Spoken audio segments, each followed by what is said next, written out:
Well, while the U.S. is stoking division on the world stage, an atmosphere of hostility is also being felt within the country. From federal agency shutdowns and layoffs to the slew of polarizing executive orders, many Americans feel at the mercy of the new Trump leadership.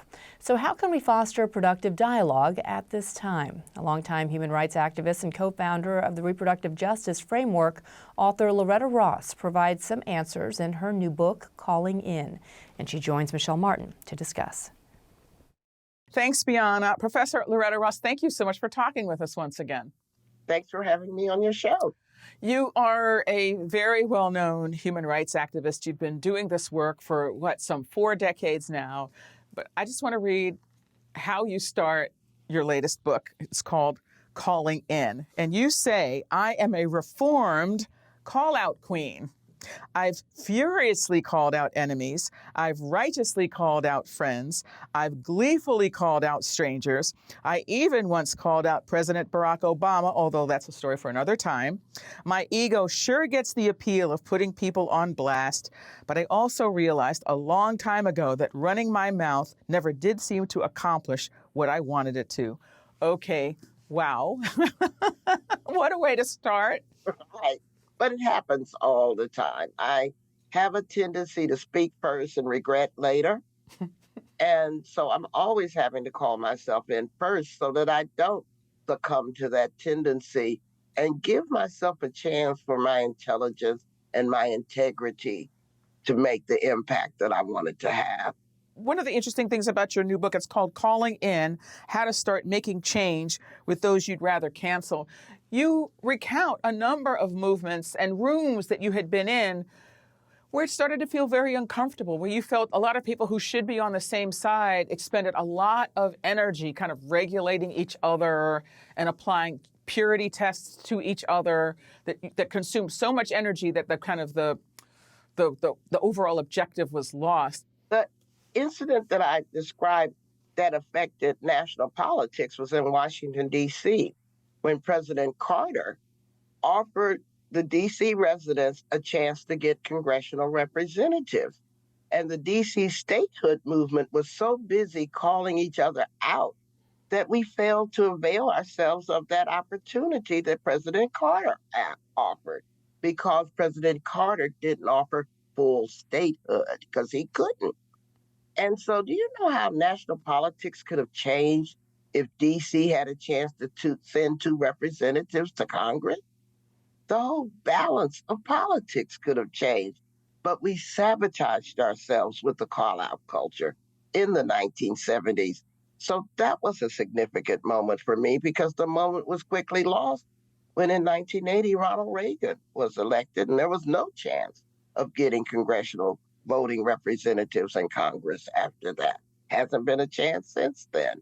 You've been teaching a class at Smith for a number of years, which is one of the reasons I think you came to public attention. You've elucidated these principles and you've seen them sort of in practice. How did this course come about? How did the idea for this course come about? Well, I started noticing the call-out culture when I got on social media, and when I asked young people what was going on, they told me that they were in a call-out culture and there was nothing that could be done about it. And I didn't agree with that resignation. And so I started reviewing how I had taught Black feminists to rapists, how I had deprogrammed white supremacists from the Klan and the neo-Nazi movement. And I realized that I had a lot of conversations with people I wouldn't bring home for coffee. I mean, I had a career of having those conversations with people I'd rather cancel. And so I thought that telling my story and offering the lessons from my history, but also from philosophers, from other historians and psychologists, would offer young people a way to have conversations that allowed them not only to sit in discomfort, but see how much they could grow from that discomfort and not be afraid of putting something out there on Twitter or Facebook that haunts them for the rest of their lives, but to own your mistakes and actually see your vulnerability as a strength. Don't be afraid of making mistakes. Be afraid of not being adult enough to admit that you make mistakes. You've been doing social justice work, as we said, for 4 decades now, really more than that now. And social media was not a factor when you first got started, but how big of a factor do you think social media is in contributing to a call-out culture, what some people call a cancel culture? Well, I don't know if I want to blame social media for it because the original definition of a call out killed Alexander Hamilton in a duel. Hmm. That's the call out. You call somebody, you publicly shame them, and you give them severe consequences for something you think they've done wrong. And I remember how enraptured my mother's generation, my mother was born in 1922, by soap operas. And Hmm. so many housewives and women, and probably men too, were so caught up in those soap opera parasocial dramas that they neglected their families for them. So we just have better toys for those same old human emotions of regret, shame, blaming, anger, fear of dealing with our emotions. And so I don't know if I want to blame the toys, but our lack of healing as a society, our lack of having adequate healing for people's trauma. Because every addiction, whether it's social media, drugs, cigarettes, or whatever, is born out of that trauma and those unhealed emotions.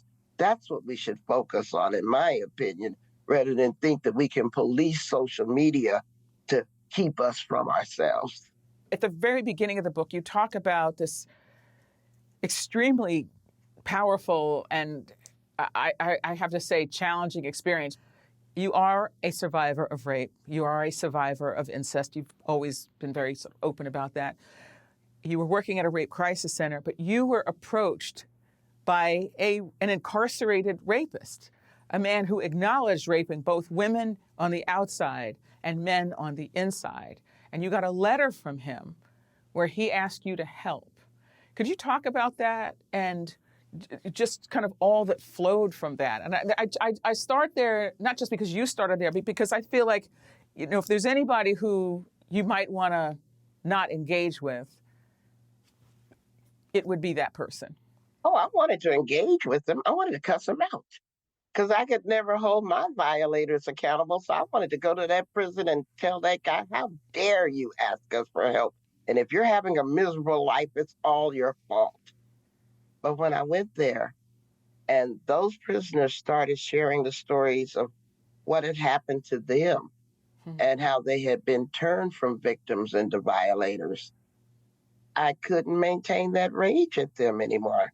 We were fellow survivors trying to navigate our own human dignity in the most awful circumstances, me on the outside, them on the inside.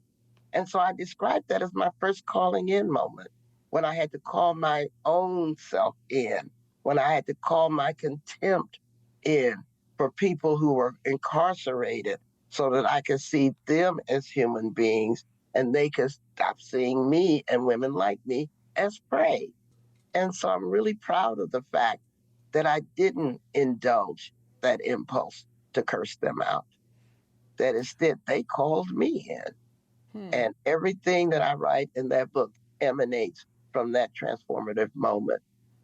One of the things you talk about is the need to align your feelings with your integrity. Can you say more about that, what that means, and why that matters? As a survivor of a lot of racial and sexual trauma, I find that when I give into that first impulse to blurt whatever's coming out at the first impulse, that's usually a reaction because of my trauma, of what I've been through. But I find that if I put myself on pause and then give a chance for my intelligence and my integrity to take the wheel, then I become trauma informed instead of trauma driven.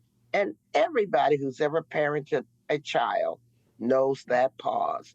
Because if you blurt out the first thing that occurs to you when your children are getting on your nerves, they'll be in therapy for life. So instinctively, we know to put ourselves on pause so that our intelligence and our compassion and integrity can be shown to our children. I just want us to use that same discipline to everybody we encounter, and especially the people who want to bring out the worst in us. We have a choice. You can say what you mean, and you can mean what you say, but you don't have to say it mean. That's always a choice. So that pause gives you a chance not to be mean. Your book arrives at such an interesting moment because we are in the midst of a change in administrations. They call people out like every day. They seem uninterested in the feelings, the sensibilities of the people who disagree with them.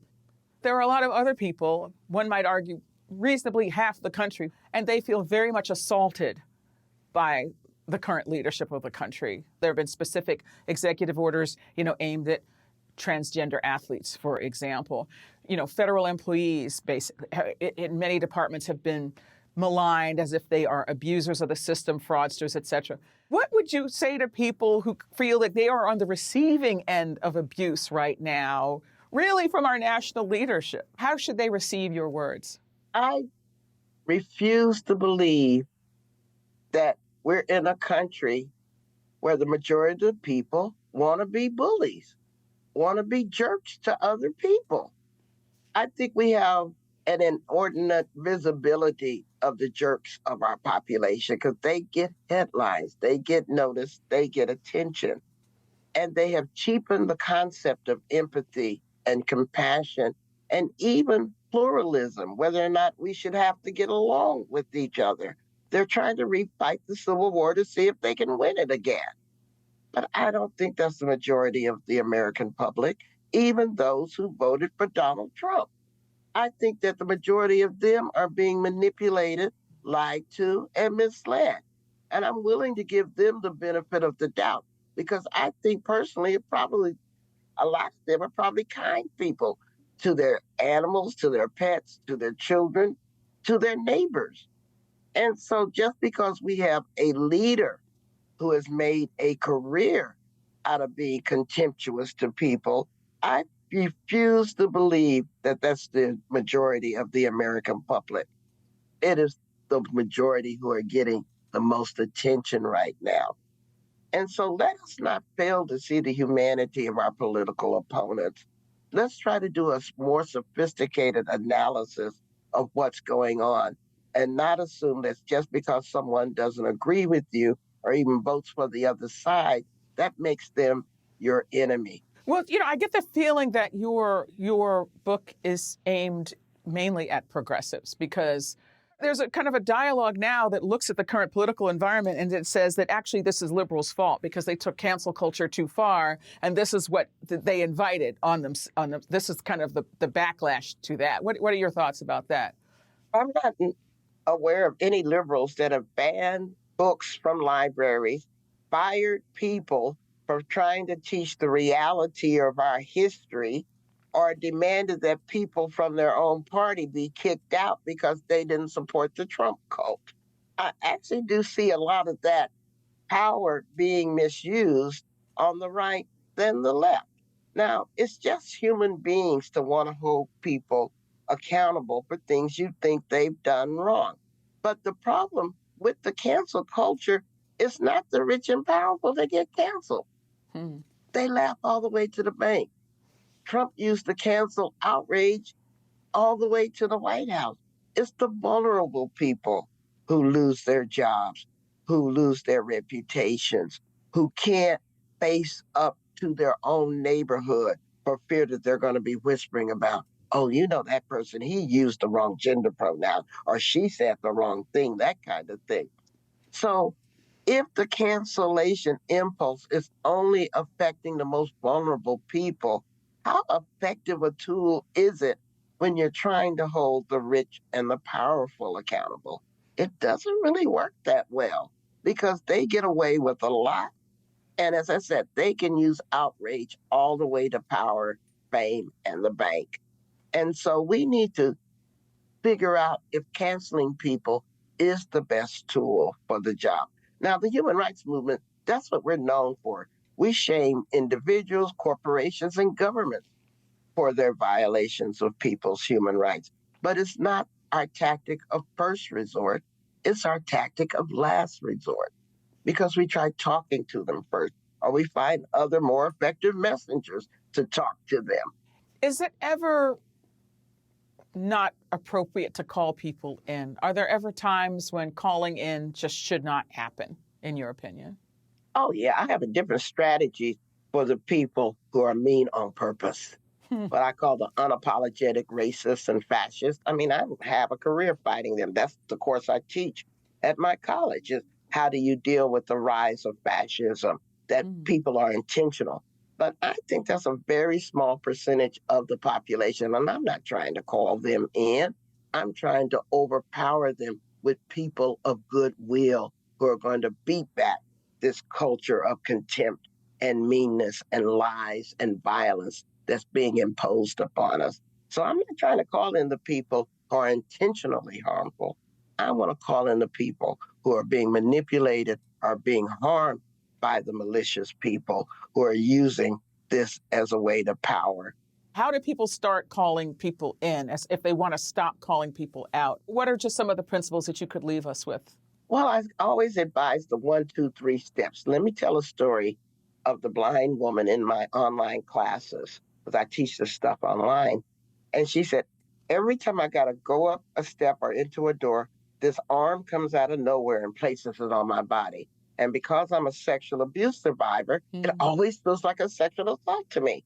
And so I just go ballistic. I curse people out. What can I do differently? Hmm. So I advised her to reinterpret that as an act of kindness done badly instead of an assault. So 1, 2, 3. First, you thank them for the kindness.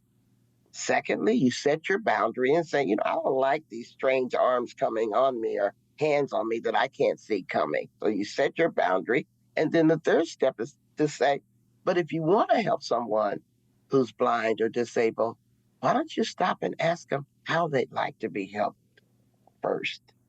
1, 2, 3. You turn a call out into a call in, and you can change everything. So the first person you call in is yourself because we want people to do more kindness, not less. So if you curse them out for trying to be kind, they're not going to do it anymore. But you also deserve boundaries. And then third, you can offer your vulnerability as a way to create good change in the future. How would you recommend that people who disagree with President Trump respond to him and his initiatives? Well, President Trump is a different entity. I have a strategy for President Trump, but it doesn't involve calling him in. But the people who are being manipulated and harmed by him, and particularly the ones who voted for them, I still want to ask them, what's going on with you in your life? I'm not here to have a conversation criticizing what you've done wrong.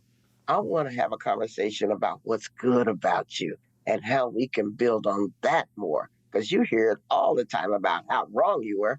I want to talk about how your belief in the future of this country is a good thing. And can we talk about how we can build that future together without demonizing each other? Professor Loretta Ross, thank you so much for talking with us once again. Thank you for having me on your show.